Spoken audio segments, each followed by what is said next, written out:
À la une ce soir, l'agenda après vote. Le scrutin référendaire a eu lieu en Côte d'Ivoire le 30 octobre dernier. Le oui l'a remporté selon les résultats provisoires publiés hier 1er novembre par la CEI. Le Conseil constitutionnel ouvre une période de 48 heures pour les réclamations sur la régularité du scrutin. 2 novembre, jour de commémoration des morts, lendemain de la fête de la Toussaint. Parents et amis se souviennent de leurs disparus. Ils sont nombreux à se rendre sur leur tombe et leur adresser des prières en ce jour. La Côte d'Ivoire, premier producteur mondial de cacao, enregistre cette année 2016 une baisse de 12% de sa production. Le leadership du pays ne serait tout de même pas menacé sur les années à venir, selon l'Organisation internationale du cacao. Un rapport officiel accable le président sud-africain Jacob Zuma. Le document de 355 pages porte principalement sur des soupçons d'influence d'une famille d'hommes d'affaires indiens sur le président Zuma, au point de lui imposer des nominations pour favoriser leurs intérêts. Bonsoir à tous. Ouvrons ce journal par un communiqué du Conseil constitutionnel suite à la publication des résultats provisoires du référendum de dimanche par la Commission électorale indépendante CEI. La Commission électorale indépendante a proclamé le mardi 1er novembre 2016 à 20h23 les résultats provisoires du scrutin référendaire du 30 octobre 2016.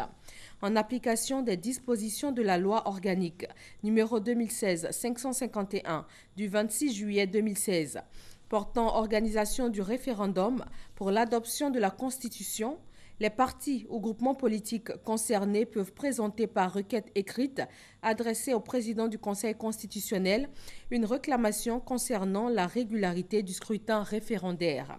Les requêtes doivent être déposées dans les 48 heures qui suivent la proclamation des résultats provisoires et être annexées des pièces justificatives. En conséquence, le délai pour formuler les réclamations expire le jeudi 3 novembre 2016 à 20h23. Le président du Conseil constitutionnel fait connaître que les requêtes qui lui seront adressées après ce délai ne feront l'objet d'aucun traitement. Fait à Abidjan le 2 novembre 2016, signé le président Mamadou Koné. Voilà, le oui l'a donc remporté avec 93,42% des suffrages selon les résultats provisoires. Le Conseil constitutionnel donne jusqu'à demain jeudi pour d'éventuelles requêtes. Quelles sont les prochaines étapes après ce délai? Gabriel Zani. Le oui à la Constitution l'a emporté au lendemain du référendum consacrant la création de la Troisième République. Les regards se tournent désormais vers le Conseil constitutionnel. La CEI, la Commission électorale indépendante, a déjà transmis les résultats provisoires au garant de la Constitution qui attend aussi une requête écrite des réclamations des partis politiques concernant la régularité du référendum. Du 1er au 3 novembre à 20h23, les partis politiques ont 2 jours exactement pour saisir le Conseil constitutionnel. Passé ce délai, plus de recours possible. Le Conseil constitutionnel a 1 semaine pour statuer sur les résultats provisoires et proclamer les résultats définitifs. Et ce n'est pas encore fini. Le chef de l'État doit promulguer la nouvelle constitution. Cette étape est l'acte par lequel le président de la République constate officiellement l'existence de la nouvelle constitution et décrète qu'elle peut être appliquée. En conséquence, la nouvelle constitution sera publiée au journal officiel. Lorsqu'elle est ainsi publiée, elle devient obligatoire et exécutoire puisqu'elle est portée à la connaissance de l'ensemble de la population. En ce sens, le chef de l'État devra nommer son vice-président. Enfin, les députés, eux, seront élus pour un mandat de 4 ans, à compter des législatives de novembre. Ce sera entre autres les mesures transitoires avant la mise en application effective de la nouvelle constitution en 2020, date de la prochaine présidentielle en Côte d'Ivoire. 6 313 558 personnes inscrites, 2 678 601 votants. Un taux de participation de 42,42%. Nous vous proposons d'écouter quelques avis d'Ivoiriens que nous avons interrogés sur le scrutin de dimanche. Ils attendent pour la plupart l'application effective du nouveau texte, avec notamment les avantages pour les femmes et les jeunes. J'ai voté oui à cette constitution parce que pour moi, elle garantit donc la stabilité, la paix dans notre pays. Le droit de la jeunesse est reconnu, constitutionnalisé, et aujourd'hui, la jeunesse peut donc revendiquer, réclamer normalement et librement à l'État de créer les conditions donc, de son épanouissement. Et pour nous, en tant que jeunes, c'est une grande avancée en termes de démocratie. Pour que la conscience humaine soit respectée, il faut que ce qui est dit dans la Constitution soit appliqué. Tout le monde ressente vraiment que ce qui est dit dans la Constitution est effectif. Voilà, dans le comportement des Ivoiriens, dans nos quotidiens, dans tout ce que ça peut nous apporter comme bienfait.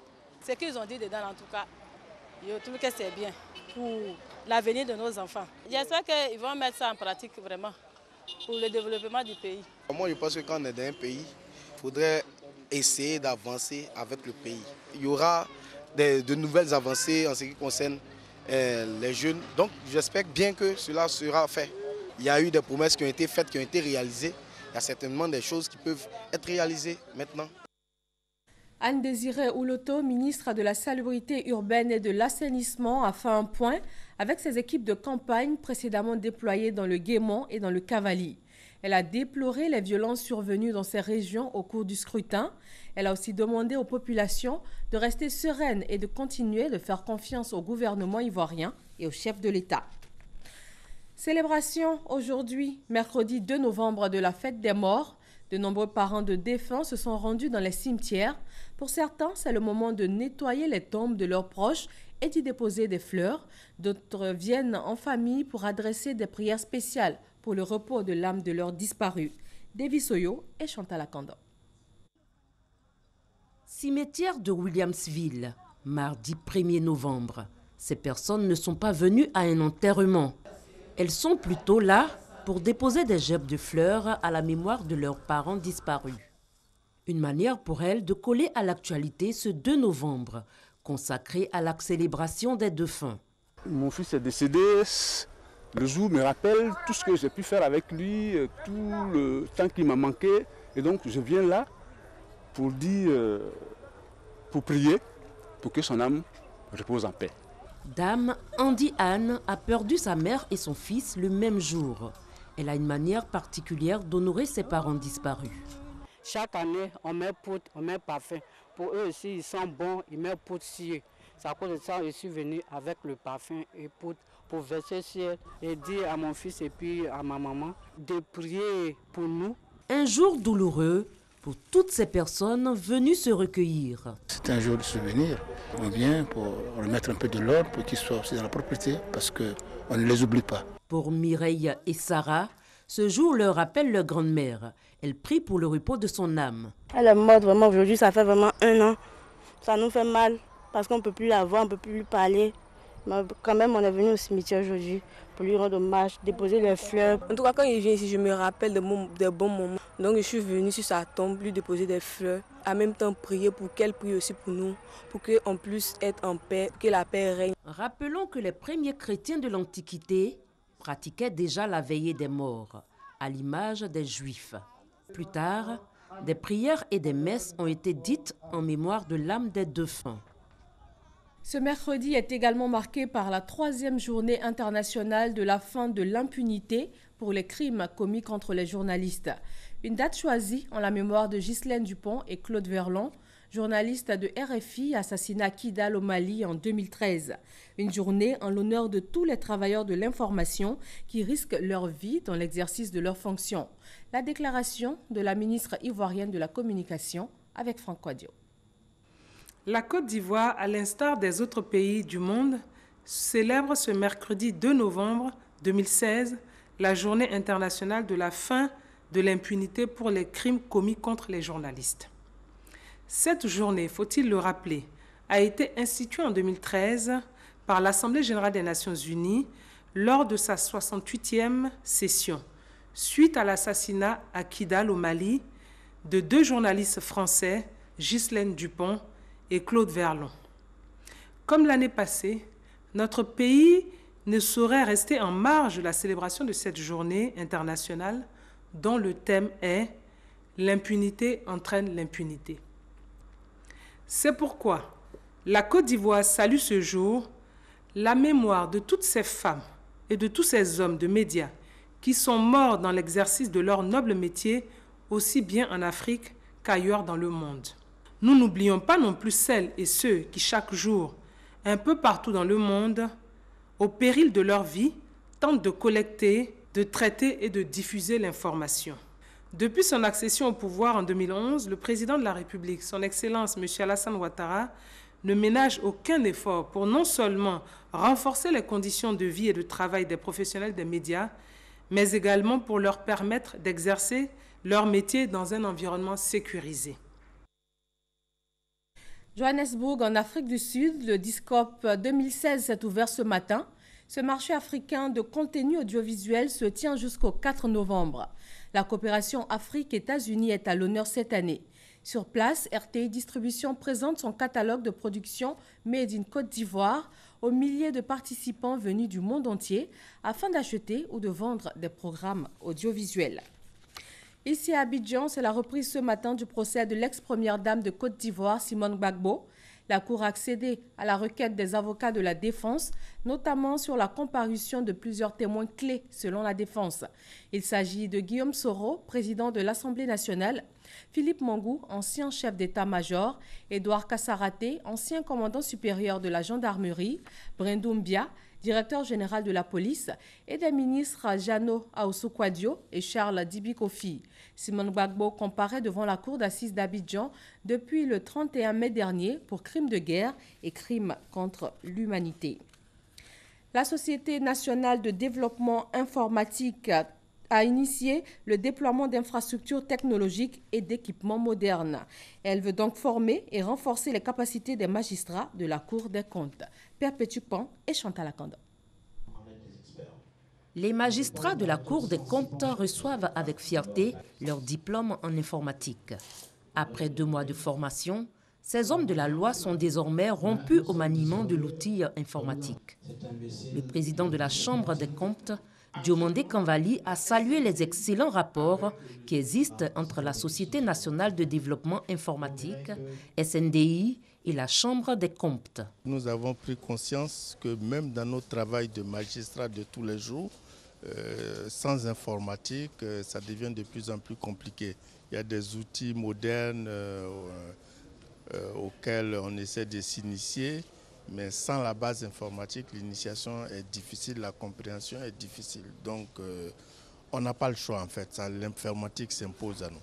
Aujourd'hui, l'outil informatique est incontournable dans la gestion des affaires au quotidien. C'est pourquoi, aux magistrats, le directeur de la SNDI demande d'actualiser cette formation informatique pour plus d'efficacité. Peu importe le domaine d'activité de nos jours, l'outil informatique est présent partout. C'est usuel aujourd'hui de dire que j'ai un ordinateur au bureau. Mais quand vous l'avez là, qu'est-ce que vous faites de ça? Il y a plusieurs outils là-dessus. Mais tous ces différents outils de base, il faut savoir les utiliser adéquatement. Sans vouloir faire de tout le monde des experts en informatique, nous nous sommes donnés au nombre de nos missions, de nous assurer que tous les fonctionnaires et agents de l'État utilisent adéquatement, ne serait-ce que ces outils de base. Créée en 1999, la Société nationale de développement informatique propose une offre de services intégrés. Ces services vont de l'élaboration d'une stratégie jusqu'à la maintenance des systèmes informatiques. La technologie également présente dans le domaine de la défense. Les forces de défense et de sécurité de Côte d'Ivoire, dotées d'un centre opérationnel à la pointe de la technologie. La réhabilitation et l'équipement de ce centre interarmé de la ville de Korogo a coûté 42 millions de nos francs. Hamza Diaby. C'est un centre opérationnel équipé à la pointe de la technologie et capable de servir aux forces ivoiriennes pour une gestion efficiente des crises. C'est le fruit de la coopération entre la force de l'ONUCI et les forces de sécurité et de défense ivoiriennes. Un transfert des compétences acquises par l'ONUCI à l'armée ivoirienne se fera de manière progressive jusqu'à la fin du mandat des Nations Unies en Côte d'Ivoire en avril 2017. Ce projet réalisé en 2 mois permettra aux forces de sécurité et de défense d'accroître leur capacité opérationnelle dans la région du Poro. Daouda Ouattara, le préfet de région, a salué l'implication de l'ONUCI dans la professionnalisation de l'armée ivoirienne. Une implication qui se traduit par l'entraînement, la formation et aujourd'hui l'équipement des forces ivoiriennes. Puis il ajoute que ce centre viendra à coup sûr renforcer les moyens de lutte contre le grand banditisme, le terrorisme et les grandes catastrophes dans la région nord du pays. Ce centre opérationnel, le 4e mis sur pied confié par l'ONUCI au profit des forces de sécurité et de défense ivoiriennes sera utilisé pour la période du scrutin référendaire. Dans le domaine de la cacaoculture, la Côte d'Ivoire enregistre cette année une baisse de 12% de sa production. Mais le pays maintient tout de même sa place de numéro 1 mondial, un leadership qui ne serait pas menacé sur les années à venir, selon l'Organisation internationale du cacao. Jean-Jacques Kwame. D'une production de plus de 1,7 million de tonnes de cacao en 2015, la Côte d'Ivoire est passée à environ 1,6 million de tonnes en 2016, soit une baisse de 12% de la production nationale. Cette régression ne bouleverse pas pour autant le classement mondial. La Côte d'Ivoire maintient toujours sa place de leader mondial, talonnée par son éternel voisin dauphin, le Ghana. À eux seuls, ces deux pays pèsent pour 60% de la production mondiale de cacao. C'est le résultat d'une politique mise en place par les gouvernements respectifs depuis une quarantaine d'années, on va dire. Ces deux pays ont compris très tôt la nécessité d'investir dans le développement de la cacaoculture et ce qu'ils ont fait. Et donc aujourd'hui, la suprématie de la Côte d'Ivoire en tant que numéro 1 et du Ghana en tant que numéro 2 ne sont pas du tout menacés et ne le seront pas pour les décennies à venir. Reste à relever le défi de la transformation locale du cacao. Sur la question, lors de la 22e édition du Salon mondial du chocolat de Paris, le directeur exécutif de l'Organisation internationale du cacao relève que la Côte d'Ivoire a fait des avancées ces dernières années. Un pays comme la Côte d'Ivoire, qui pendant longtemps reste d'ailleurs le premier pays producteur de cacao, est devenu aujourd'hui le premier pays transformateur de cacao. Mais cette transformation est essentiellement le fait des multinationales installées en Occident. Donc la Côte d'Ivoire, premier transformateur de cacao au monde, mais cette transformation n'est pas le fait d'une industrie locale. Je suis heureux de constater que le gouvernement ivoirien fait beaucoup d'efforts pour aider les entrepreneurs locaux à prendre une place de plus en plus importante au niveau de la transformation locale. En Côte d'Ivoire, la campagne 2016-2017 de cacao, ouverte le 1er octobre dernier, a été placée sous le signe d'une production de qualité. Les acteurs de la filière anacarde, eux, se préparent pour la création de l'interprofession anacarde. La 4e session du conseil d'administration de la fédération s'est tenue à Korogo. Le reportage de Soro Corona est commenté par Kwadio Kwame. Producteurs, acheteurs, transformateurs et exportateurs, les 4 différents collèges pour la mise en place de l'interprofession dans la filière anacarde. L'interprofession, l'une des priorités des réformes intervenues dans la filière en 2012 par la volonté du président de la République Alassane Ouattara. Si les 3 derniers collèges sont prêts, les producteurs traînent encore les pas. Le conseil d'administration de la Fédération nationale des producteurs d'anacarde de Côte d'Ivoire s'organise pour la mise en place de cette interprofession. Des décisions ont été prises au cours de ce dernier conseil d'administration. Au nom de tous les pairs, les conseils d'administration, tous les administrateurs, nous avons trouvé qu'il est bon de permettre à notre frère de se mettre un peu à l'écart pour nous permettre d'avancer parce que tout le monde agricole nous regarde et l'État lui-même. Pour les administrateurs, les producteurs ne doivent pas être à la traîne dans l'organisation de la modernisation de la filière. Au cours de ce conseil d'administration, plusieurs décisions ont été arrêtées. La désignation d'un directeur général et les préparatifs de la campagne 2017. Depuis le producteur en passant par la coopérative jusqu'à l'Union, les superficies cultivables, les dernières données des 3 dernières années au niveau de la production, nous allons doter la FENAPACI vraiment d'organes nouvelles. La Fédération nationale des producteurs d'anacarde de Côte d'Ivoire compte à ce jour plus de 300 000 producteurs sur l'ensemble des 19 zones de production.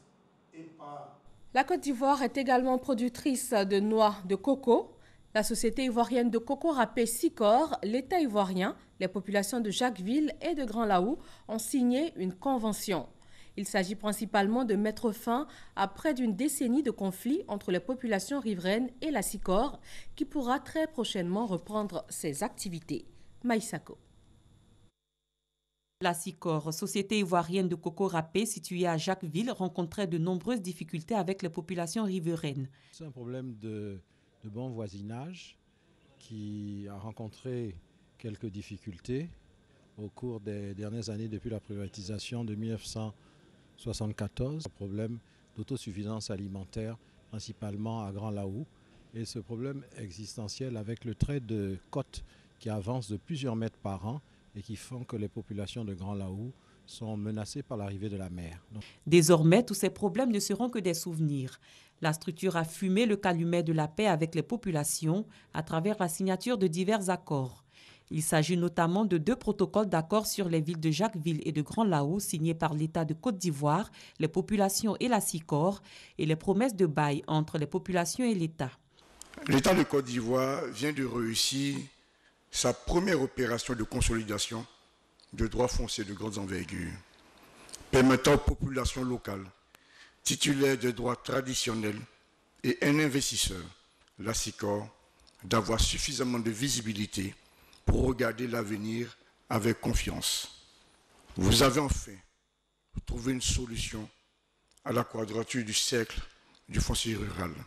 Le Premier ministre Daniel Cablon-Duncan a appelé les parties signataires au respect des engagements pris à l'issue de la signature des accords consacrant la fin des conflits entre la SICOR et les populations riveraines de Jacquesville et de Grand Laou. J'invite chaque partie, administration, autorités préfectorales, autorités décentralisées, élus, chefs de village et chefs de terre ainsi que la SICOR à mettre en œuvre les engagements relevant leurs responsabilités donc respectives. L'intérêt de tous, après cette longue période de crise, est d'aller résolument vers un développement rapide et inclusif de cette belle région des Grands Ponts. C'est en 1974 que la société ivoirienne de coco râpé a vu le jour. Elle a cessé d'être opérationnelle en janvier 2009 à la suite de nombreux désaccords avec les populations de Jacquesville et de Grand Laou. Pour la reprise prochaine de ses activités, l'entreprise bénéficie du soutien du gouvernement qui a mis à disposition 6 milliards de francs CFA pour la redynamisation de la filière coco. À Abidjan, la capitale économique ivoirienne, le ministre des Mines et de l'Industrie inaugure le bureau régional d'un groupe canadien d'intermédiation et de production d'or. C'est le plus gros opérateur minier du pays, avec plus de 8 tonnes par an sur les sites d'Agbaou et d'Iti. Jean-Jacques Kwame. Implanté dans 4 pays de l'Afrique de l'Ouest, c'est Abidjan, la capitale économique ivoirienne, que le groupe canadien d'intermédiation et de production d'or a choisi pour l'ouverture de son bureau régional. Si on ajoute à cela la qualité des infrastructures, les services, l'expertise et l'hospitalité des Ivoiriens, il devenait évident pour notre groupe d'installer notre siège régional à Abidjan. Vous l'avez compris, nous sommes là à Abidjan pour longtemps, pour grandir encore en Côte d'Ivoire. Aujourd'hui, le groupe est considéré comme le plus gros opérateur minier en Côte d'Ivoire, si l'on s'en tient à la production de ces 2 mines d'or, notamment les mines d'Iti et d'Agbaou, qui produisent plus de 8 tonnes par an. C'est pourquoi le ministre Jean-Claude Brou, parrain de la cérémonie d'inauguration, s'est réjoui de l'ouverture de ce bureau régional avant de rassurer le groupe que le gouvernement mettra tout en œuvre pour le bon déroulement de ses activités en Côte d'Ivoire. Je voudrais souhaiter vivement qu'avec l'inauguration de ce siège régional, le groupe Endeavour Mining poursuive encore davantage le renforcement de sa présence dans le secteur minier, bien sûr, mais également dans d'autres secteurs, notamment le secteur industriel, pourquoi pas. L'objectif étant, à travers une activité intense, de découvrir peut-être d'autres mines encore de classe mondiale. En 2016, les montants investis en Côte d'Ivoire par le groupe canadien sont estimés à 8 milliards de francs CFA. Direction Abradinou, village en bordure de la Comoé dans l'est du pays. Là-bas, il ne s'agit pas de production minière, mais agricole. Seul le bac permettait d'acheminer les produits agricoles vers les zones de commercialisation. Mais il vient de céder sous le poids d'un camion de travaux publics. Les conséquences sont lourdes, surtout en cette période de récolte. Le village se trouve quasiment isolé. Mamadou Kwasi. C'est une population d'Abradinou complètement désemparée qui a appris ce vendredi 28 octobre la panne de son bac. À l'origine, un camion de 10 tonnes d'une société de travaux publics dont le bac n'a pu supporter le poids et qui a terminé dans le fleuve. Le bac, on prend des risques. Et avant-hier, on a eu au moins un véhicule qui est tombé dans l'eau. Le chauffeur a failli mourir. Si on gagne le pot aujourd'hui, on est content et vous aussi, ça vous arrête. Vous êtes venu à véhicule. Regardez aujourd'hui, le véhicule est resté derrière. S'il y avait un pont, vous allez passer. Lorsqu'il montait, il faut se monter.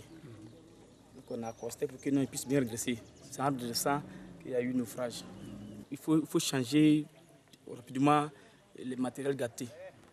On a un problème de poulies. Il y a 2 poulies qui attrapent le bac. Pas que non, le courant d'eau emporte le bac. Il y a un qui fonctionne et l'autre ne fonctionne pas. Donc on fait avec. Quand l'eau monte, on doit arrêter le bac puisqu'il y a un dispensaire. Il y a l'ambulance qui est là. Aujourd'hui, le camion de 10 tonnes et une moto séjournent encore dans les profondeurs de la Komoué. Distant de plus de 300 km d'Abidjan en passant par Bengourou, ce sont 160 km qu'il faut parcourir pour atteindre Abradino et 193 km pour Béti en passant par Yakassé à Tobrou, soit 150 km en moins. Autant dire que ce bac est plus qu'utile en attendant mieux. Depuis que ce bac a été installé le 15 mars 2014, il est devenu le trait d'union entre Abidjan et le sud de toute la région Diablin-Indénié. Tous les villages qui sont dans le département de Bétié et au sud du département d'Abengourou passent par Abradino, passent par ce bac pour aller à Abidjan, en passant par Yakassé à Tobrou. Ce bac donc est devenu très utile pour nous. Et quand un accident comme celui-là arrive, il va sans dire que toute la région est paralysée. Nous tenons beaucoup à cette évolution sur le trafic et sur l'utilisation, l'implantation de ponts métalliques à Abradino. Aujourd'hui, la population d'Abradino, village situé dans le département de Béti, a les yeux tournés vers l'État de Côte d'Ivoire pour la construction d'un pont métallique qu'elle appelle de tous ses voeux. Quittons Abradino pour Dabou dans la région des Grands Ponts où s'est tenue une rencontre initiée par le don de gouvernance et de développement institutionnel. Les acteurs de la décentralisation ont fait des suggestions pour l'élaboration de l'avant-projet de loi portant régime financier des collectivités territoriales. Perpétue Pan et Malika Koulibaly. La consolidation des comptes des États membres de l'Union économique et monétaire ouest-africaine UEMOA nécessite l'harmonisation des procédures financières et des États avec celles de leurs collectivités. Pour y parvenir, l'Union monétaire ouest-africaine, en collaboration avec le don de gouvernance et de développement institutionnel DGDI, a initié un séminaire de formation à l'intention des acteurs directs et indirects de la décentralisation. Aujourd'hui, dans cette loi, on a prévu 5% du budget. Donc, en cas de sinistre, vous pouvez rapidement réagir. Deuxième innovation, comment faire que dans 7 ans, on ait les dispositions, on ait pris les dispositions pour pouvoir renouveler le parc et tout. Ce moment de formation a permis à la collectivité territoriale de la région de Dabou d'exprimer toute sa préoccupation et attente. Les anciennes lois n'avaient pas prévu cette procédure. Le maire ne pouvait pas réagir, mais maintenant avec la nouvelle loi, ce nouveau projet de loi, le maire a la possibilité déjà d'anticiper en prévoyant les imprévus dans son projet de budget. Outre ce séminaire sur l'avant-projet de loi sur le régime financier des collectivités territoriales suite à la transposition des directives de l'UEMOA, le don de gouvernance et de développement institutionnel a apporté son appui à la Direction générale du budget et des finances pour la mise en place du système de gestion des collectivités décentralisées. Dans l'actualité internationale, un rapport officiel exhorte les autorités sud-africaines à mener une enquête pour des crimes de corruption du président Jacob Zuma. Il aura essayé de bloquer la publication du rapport, mais en vain. Le document de 355 pages intitulé « La prise de contrôle de l'État » a été rendu public ce mercredi. Il porte principalement sur des soupçons d'influence d'une famille d'hommes d'affaires indiens sur le président sud-africain au point de lui imposer la nomination de certains ministres pour favoriser leurs intérêts dans le pays. Un autre rapport accablant, cette fois contre les casques bleus au Soudan du Sud. Leur action a été vivement critiquée dans ce rapport de l'ONU. Ils auraient agi de manière chaotique et inefficace aux violences de juillet à Juba et n'ont pas su protéger les civils d'agressions sexuelles. Le secrétaire général des Nations Unies, Ban Ki-moon, a ordonné mardi le remplacement immédiat du commandant local de la mission onusienne. Depuis ce lundi, l'ex-général Michel Aoun est le nouveau président du Liban, marquant la fin d'un vide institutionnel de 2 ans et demi, causé par de profondes divisions liées notamment à la guerre en Syrie. Il devrait annoncer demain jeudi le nom du Premier ministre. Les consultations sont en ce moment en cours. Voilà, merci de nous suivre sur RTI 1. Très bonne fin de soirée et excellent mois de novembre à tous.